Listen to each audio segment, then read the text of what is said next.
శ్రీగురుభ్యో నమః. హరి ఓం. ఈశానా సర్వవిద్యానామీశ్వర సర్వభూతానాం బ్రహ్మాధిపతి బ్రహ్మణోధిపతి బ్రహ్మ శివో మే స్వదా శివోం. పంచాంగ శ్రవణం అనేటువంటిది ఉగాది రోజు మనం జరుపుకుంటూ ఉంటాం. 2026 అనేటువంటిది తెలుగు నామ సంవత్సర ప్రకారంగా చెప్పుకోవాలి అంటే కనుక మార్చి 19వ తారీఖు నుంచి ప్రారంభమవుతుంది. అయితే కొంతమంది తమ యొక్క ఆలోచన విధానాన్ని అంటే న్యూ ఇయర్ నుంచి కొత్త జీవితం ప్రారంభం చేద్దాం, న్యూ ఇయర్ నుంచి ఒక కొత్త గోల్స్ ఏర్పరచుకుందాం, ఈ న్యూ ఇయర్ నుంచి నా జీవితంలో కొన్ని చెడు వ్యసనాలు వదిలేద్దాం, ఈ కొత్త సంవత్సరం అంటే ఆంగ్ల సంవత్సరమైనటువంటి జనవరి 1వ తారీఖు నుంచి కూడా నేను ఇలా మారదాం అనుకుంటున్నాను, నా యొక్క ఆలోచన విధానం కానీ స్థిరాస్తులు కానీ నేను ఈ సంవత్సరం నుంచి ఇంకా అప్పులు చేయడం కానీ అప్పులు ఇవ్వడం కానీ మానేద్దామని కొన్ని నిర్ణయాలు కొంతమంది తీసుకుంటూ ఉంటారు. అటువంటి వారు జనవరి 1వ తారీఖు నుంచి 2026 డిసెంబర్ వరకు కూడా ఏ విధమైన ఫలితాలు ఉండబోతున్నాయి అనేది మాత్రం తెలియజేసుకుందాం. ఇది కేవలము ఆంగ్లనామ సంవత్సరాన్ని అనుసరించి మాత్రమే మీకు చెప్తున్నటువంటి పంచాంగ శ్రవణం. జాగ్రత్తగా వినండి, గుర్తుపెట్టుకోండి. ఇది పంచాంగ శ్రవణము కాదు. పరాభవనామ సంవత్సరం జరిగేటువంటి మార్పులు కానీ స్థితులు కానీ చెప్పడం లేదు.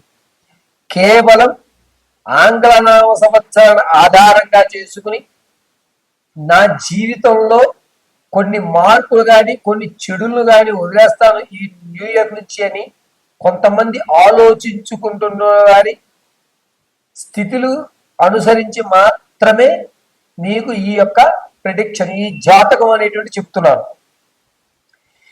ఇది కూడా ఎందుకు చెప్తున్నారు గురుగారు, పంచాంగ శ్రవణం రోజు చెప్పచ్చు కదా అని అంటే, జనవరి 14వ తారీఖున అనురాధ నక్షత్రం అంటే జనవరి 14 బుధవారం అండి.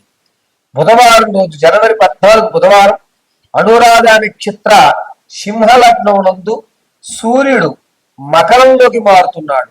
దీనివల్ల కొన్ని రాసుల వారు అంటే ఉన్నటువంటి 12 రాసుల్లో కొన్ని రాసుల వారికి ఆలోచనలు మారుతూ ఉంటాయి.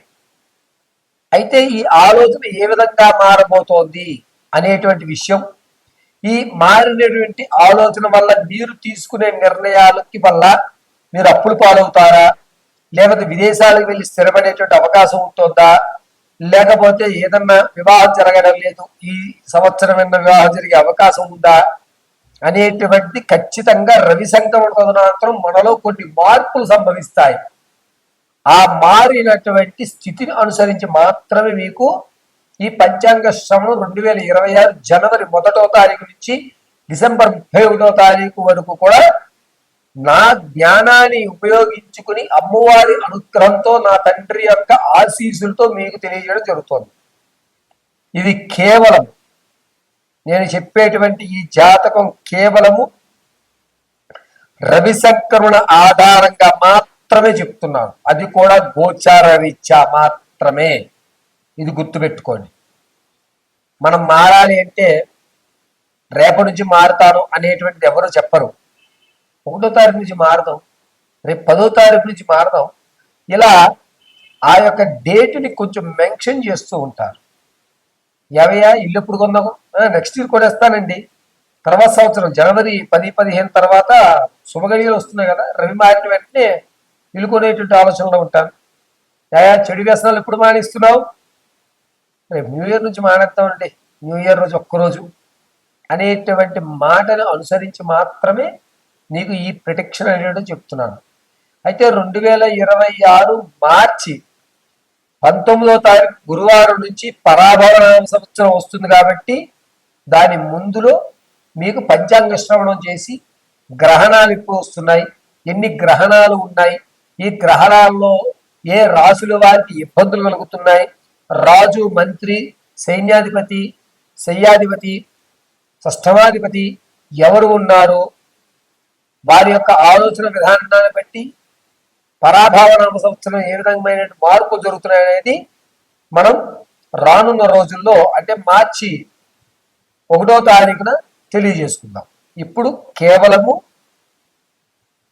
ఆంగ్లనామ సంవత్సరం ఆధారంగా జనవరి 14వ తారీఖు బుధవారం రోజు అనురాధ నక్షత్రంలో సింహలగ్నంలో సూర్యుడు మకరంలోకి మారడం అనేటువంటి దాన్ని బేస్ చేసి మాత్రమే గోచార రీత్యా మీకు ప్రిడిక్షన్ చెప్పడం జరుగుతుంది. ఇది కేవలం గోచార రీత్యా మాత్రమే. మీ వ్యక్తిగతమైనటువంటి విషయాన్ని తెలుసుకోవడానికి కింద స్క్రోల్ అవుతున్న నెంబర్ సంప్రదించండి. ఇలా సంప్రదించి date of birth, time, place of birth మాకు వాట్సాప్ చేయడం, దాన్ని అనుసరించి మీ పూర్తి జాతకాన్ని వివరించడం జరుగుతుంది. డేట్ ఆఫ్ బర్త్ తెలియకపోతే మీ యొక్క ఫోటో ఆధారంగా మేము అడిగేటువంటి 3 ప్రశ్నలకు మీరు చెప్పేటువంటి సమాధానాల ఆధారంగా మీ పూర్తి జాతకాన్ని, అసలు భవిష్యత్తు ఉంటుందా, భవిష్యత్తులో నాకంటూ కొన్ని పేజీలను నేను లిఖించగలుగుతానా, అనుకున్నటువంటి అమ్మాయిని వివాహం చేసుకోగలుగుతానా, ఆర్థికంగా నిలబడగలుగుతానా, ఆరోగ్య సమస్యల నుంచి బయటపడగలుగుతానా, ఏ విధమైనటువంటి దేవతారాధన, ఏ విధమైనటువంటి దానాలు, ఏ విధమైనటువంటి పుణ్యక్షేత్రాలు నేను ధరిస్తే నాకు లాభదాయకంగా ఉంటుంది, అందరికంటే నాకు ఒక గుర్తింపు సమాజం ఎప్పుడు కలుగుతుంది అనేటువంటివి పూర్తిగా మీకు వివరించి చెప్పడం జరుగుతుంది. మకర రాశి వారికి 2026 జనవరి 1వ తారీఖు నుంచి డిసెంబర్ వరకు కూడా అనూహ్యమైనటువంటి మార్పులు జరుగుతున్నాయి.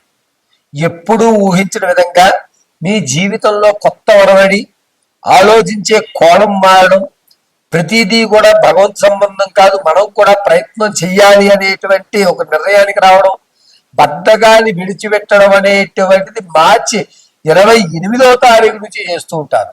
అంతేకాకుండా జనవరి 14వ తారీఖు అనురాధ నక్షత్రయుక్త సింహలగ్నంలో మకర రాశిలో ధనుసు రాశి వారి యొక్క ఆలోచన విధానం పూర్తిగా విభిన్నంగా మారిపోతుంది. మొన్నటి వరకు మాట్లాడేటటువంటి మాటలన్నీ కూడా విడిచిపెట్టి కొత్తగా మాట్లాడడం అనేది సంభవిస్తూ ఉంటుంది. ఈ మకర రాశి వారు ఆగస్టు 28వ తారీఖు నుంచి అక్టోబర్ 17 మధ్యలో స్థిరాస్తులు కొనుగోలు చేయడం అనేది జరుగుతూ ఉంటుంది. మీ తాత ముత్తాతల నుంచి లభించేటువంటి ఆస్తి సంబంధించి విషయాలు ఏవైతే ఉన్నాయో అవి ఖచ్చితంగా జూన్ 18వ తారీఖు నుంచి జూలై 28వ తారీఖు మధ్యలో మీరు మీ యొక్క పూర్వీకుల ఆస్తి తినేటువంటి అవకాశం మకర రాశి వారికి కలుగుతుంది. ఆరోగ్యం విషయంలో మకర రాశి వారు చాలా జాగ్రత్తగా ఉండాలి. ప్రమాదం అనేటువంటిది వెనక పొంచి ఉంది. ఈ నెక్కి సంబంధించిన ఇబ్బంది పడటం, నెక్ బ్యాండ్లు వేయడం అనేటువంటి జరుగుతూ ఉంటుంది. నరాలకు సంబంధించి అనేకమైన ఇబ్బందులు మకర రాశి వారు సంభవించుకుంటూ ఉంటారు. ఈ మకర రాశి వారికి వచ్చేటువంటి జూలై 27వ తారీఖు నుంచి ఆగస్టు 3వ తారీఖు మధ్యలో ఒక అవకాశం, అంటే వ్యాపారంలో కానీ ఉద్యోగంలో కానీ ఒక అవకాశం అనేది సంభవిస్తూ ఉంటుంది. ఈ మకర రాశి వారు ఈ సంవత్సరాంతము కూడా ఎవరితోటి ఎక్కువగా మాట్లాడకుండా, మీ పర్సనల్ షేర్స్ చేసుకోకుండా, ఇతరులు ఎవరన్నా మిమ్మల్ని అన్నా సరే ఇది నన్ను కాదు, నా సమయం వస్తుంది అప్పుడు మనం చూపిద్దాము అనేటువంటి నిర్ణయం తీసుకోవడం చాలా మంచిది. మకర రాశి వారికి ఈ సంవత్సరంలో ఉద్యోగాలు అనేకమైనటువంటి విధంగా దొరుకుతూ, అదేమిటిది ఎవరికి ఉద్యోగాలు మీకు మాత్రం అనేకమైన ఉద్యోగాలు తగులుతున్నాయి అనేటువంటి మాట బయట వాళ్ళు అనడం, ఉద్యోగంలో ఒక స్థిరత్వం ఏర్పరచుకోవడం జరుగుతూ ఉంటుంది. అంతేకాకుండా ఈ మకర రాశి వారు తమ యొక్క ఆలోచన విధానాన్ని ఎప్పట్లాగే కొనసాగిస్తారు. విభిన్న కోణాలు చూసేటువంటి అవకాశం కానీ ఆలోచన కానీ వీరికి ఉండదు. నూతన గృహప్రవేశం మాత్రం జూలై 17వ తారీఖు నుంచి ఆగస్టు 28వ తారీఖు మధ్యలో ఖచ్చితంగా స్థిరాస్తి అనేటువంటిది మకర రాశి వారు సంభవిస్తూ ఉంటుంది. ఈ మకర రాశి వారికి పరాభావన సంవత్సరంలో, అది కూడా మార్చి 19వ తారీఖు బుధవారం నుంచి ఆలోచన యుక్తం మారడం, గురుడు శనిలో యుక్త స్థానంతో చూస్తూ ఉండడం వల్ల మకర రాశి వారికి అద్భుతంగా కలిసి వచ్చేటువంటి అవకాశం ఏర్పడుతూ ఉంది. ఈ మకర రాశి వారు నిత్యము కూడా ఏదన్నా అమ్మవారి దేవాలయంలో అర్చన చేయడం, ప్రతి నిత్యము కూడా మకర రాశి వారు మీ ఇంట్లో కొబ్బరి నూనెతో దీపారాధన చేయడం అనేటువంటిది చాలా మంచిది. మకర రాశి వారికి ఒక స్థాయి నుంచి మరో స్థాయికి పెరగడం అనేటువంటిది ఈ సంవత్సరం జరగడం లేదు. ఈ సంవత్సరంలో మీ యొక్క ప్రావీణ్యతను కానీ కళా నైపుణ్యాన్ని కానీ ఇతరులు గుర్తించేటువంటి అవకాశం లేదు. దీనివల్ల మీరు కొన్ని ఇబ్బందులు పడేటువంటి అవకాశం లభిస్తూ ఉంటుంది. మకర రాశి వారు చక్కగా మీ యొక్క స్థితానుసారం మార్చుకోవడం, ఇలా మార్చుకోవాలంటే జూలై 15వ తారీఖు నుంచి మీ యొక్క స్థితిగతులు మారేటువంటి అవకాశమే ఎక్కువగా లభిస్తోంది. నిద్ర వచ్చేసిందబ్బా.